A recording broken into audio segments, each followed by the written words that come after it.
4 praças de pedágio da macro-região passaram a cobrar tarifa de caminhões por totalidade de eixos. A medida, claro, gerou críticas dos caminhoneiros e pode trazer impactos significativos para o bolso de todos nós. Caminhões que circulam carregados em rodovias como a Anhanguera, em Sales Oliveira e Tuverava, Atílio Balba, em Sertãozinho, e Armando de Sales Oliveira, em Pitangueiras, já estão pagando pedágios por totalidade de eixos, suspensos ou não. A mudança foi imposta pela concessionária que administra esses trechos e, segundo a empresa, está prevista em lei federal e em resolução publicada no dia 4 de setembro. A alteração mexe com a rotina dos profissionais.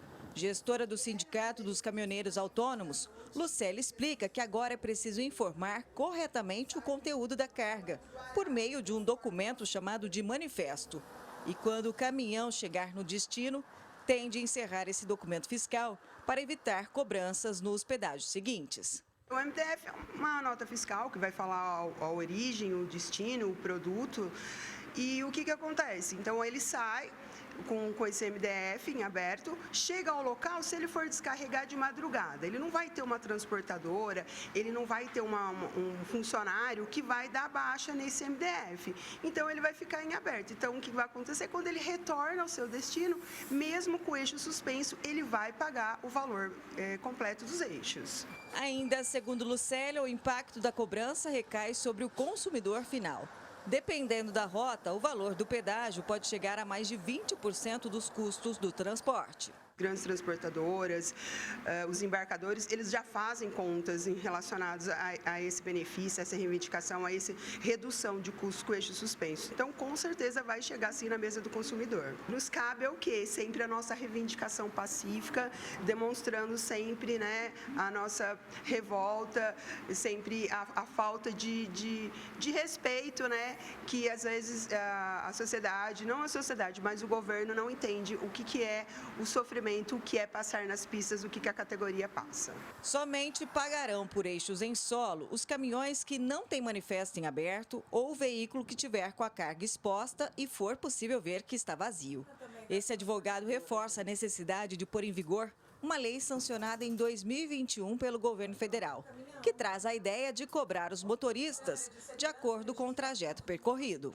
Fora do Brasil, quase não temos aí adaptações para elevação de eixo, porque não existe essa visualização de cobrar por eixo que está no solo, e sim pelo trecho que o veículo se desloca. Então, a cobrança, na verdade, do jeito que está, ela é até subjetiva, mas ela já existe há muito tempo e ela vai permanecer se não houver uma movimentação popular ou até do Ministério Público para poder tentar reverter e colocar conforme existe na Lei Federal 14.147, que cobra somente pelo trecho usado, ainda que seja um veículo de grande porte. A Ademar também acredita num impacto significativo no bolso do cidadão, já que no Brasil o principal meio de transporte de carga é o caminhão.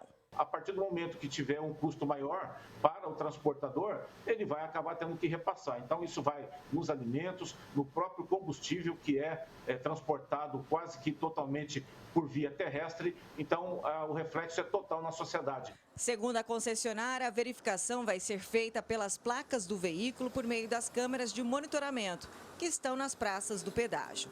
O sistema é integrado à plataforma da Secretaria da Fazenda do Estado de São Paulo, que identifica se há manifesto eletrônico de documentos fiscais aberto e define o valor da tarifa a ser cobrado. Ximene Osório para o Jornal da Clube.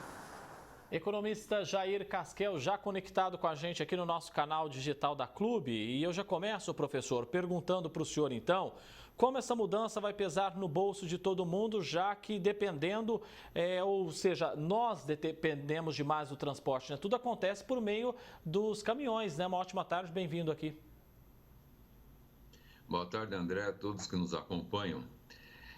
Aí nós vamos ter duas situações. Ou vai ser repassado para o consumidor, o que é mais ou menos normal em termos de custos, ou vai ficar mais difícil para o caminhoneiro, porque o autônomo ele não tem poder de barganha. Então, eu diria que pelo menos uma das duas partes seguramente vai perder. Como nós vimos aí na reportagem, a mudança foi imposta pelas concessionárias e está prevista em lei federal numa resolução que foi publicada agora, em setembro, inclusive. É preciso rever esse modelo de contrato. Então, esse é um ponto que sempre me chamou a atenção e me deixou dúvida. Por que que o pedágio é tão caro? O que aconteceu no processo de concessão que levou o pedágio a ser uma coisa tão absurda como é no Brasil? Um segundo ponto, existe uma lei federal que vai ser implantada, mas existe uma lei federal que antecede essa lei. Por que que ela não foi implantada ainda? Ou seja, se fala muito do cumprimento de lei, se fala muito do respeito à democracia. Existe uma lei anterior que fala, paga só pelo trecho que usa. Isso não é justo? Isso não é correto?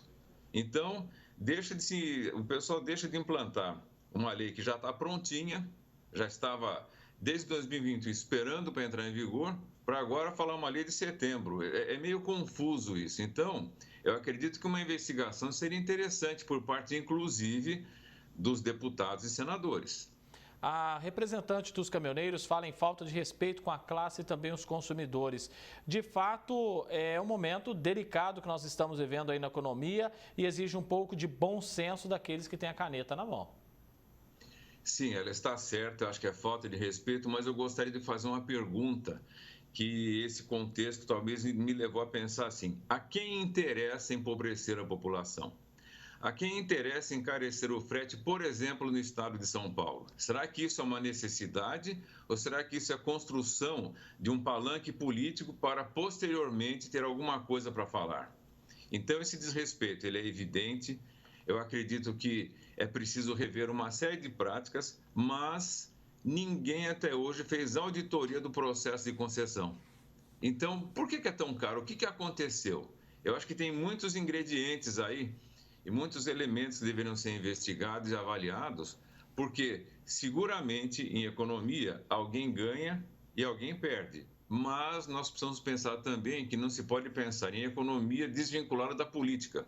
Então, a quem interessa esse problema para nós hoje, para os caminhoneiros e para os consumidores?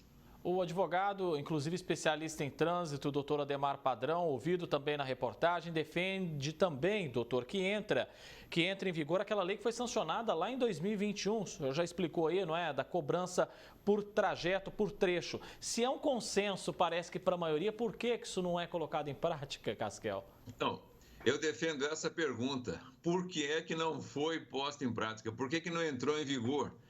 Ou seja, é uma coisa interessante que uma lei que possa ser conveniente para o cidadão, para o consumidor, para o caminhoneiro, ela não entra em vigor. E uma lei que não é necessariamente uma lei adequada para o cidadão, para o consumidor, para o caminhoneiro, ela de repente entra em vigor. Não é estranho uma situação dessa? E aí é importante que o Ministério Público também investigue esses contratos onerosos dessas concessionárias, né? Eu acredito que o papel do Ministério Público é zelar pela democracia, zelar pela instituição, zelar pelo direito de todos. Então, nesse caso, é uma das coisas que compete de imediato ao Ministério Público, verificar o porquê e a quem está interessando uma medida desse tipo. Jair Casquel, economista, agradeço muito a sua presença aqui no Jornal da Clube. Desejo para você uma excelente semana e até a próxima. Muito obrigado, disponha. Até mais.